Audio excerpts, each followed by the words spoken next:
திமுக தலைவர் மு.க. ஸ்டாலினுடன் கூட்டணி கட்சி தலைவர்கள் சந்திப்பு என்ற மற்றுமோர் அண்மை செய்தியை பார்க்கிறோம். ஆழ்வார்பேட்டை இல்லத்தில் திருமாவளவன், சண்முகன், வீரபாண்டியன் ஆகியோர் சந்தித்து பேச்சுவார்த்தையில் ஈடுபட்டிருக்கிறார்கள்.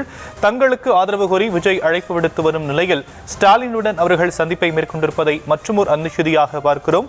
விவரங்களை நம்முடைய செய்தியாளர் பாரி கார்த்திக் வழங்க நாம் கேட்கலாம். பாரி கார்த்திக், இந்த ஆலோசனை தொடர்பான விவரங்கள். வணக்கம். திமுகவினுடைய கூட்டணி கட்சிகளாக இருக்கக்கூடிய இந்திய கம்யூனிஸ்ட், மார்க்சிஸ்ட் கம்யூனிஸ்ட் மற்றும் விடுதலை சிறுத்தைகள் என இந்த மூன்று கட்சிகளும் 2026 சட்டமன்ற தேர்தலில் திமுக கூட்டணியில் தலா 2 இடங்களை பெற்று மொத்தமாக 6 இடங்களை வைத்திருக்கிறது.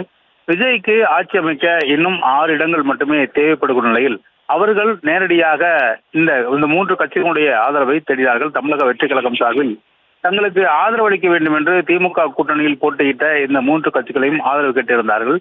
இந்நிலையில் தனித்தனியாக இந்த கட்சியினுடைய நிர்வாகிகள் நாளை மறுநாள் உங்களுடைய முக்கிய நிர்வாகிகள் கூட்டம் வைத்திருக்கிறார்கள். இந்த கூட்டத்தில் எடுக்கக்கூடிய முடிவின் அடிப்படையில் அவர்கள் விஜய்க்கு ஆதரவு தர வேண்டுமா உள்ளிட்ட பல்வேறு விஷயங்கள் விரிவாக விவாதிக்கப்பட்டிருக்கிறது.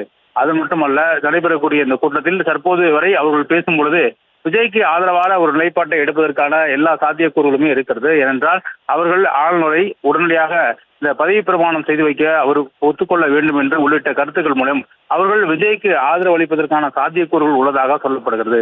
எனவே இது தொடர்பாக தமிழ்நாடு முன்னாள் முதலமைச்சர் அதே திமுகவுடைய தலைவர் திரு மு.க. ஸ்டாலின் அவர்கள் தனது இல்லத்திற்கு அழைத்து அவர்களை பேச வருகிறார். இந்த மூவருமே தங்களுடைய கருத்துக்களை பேசுகிறார்கள்.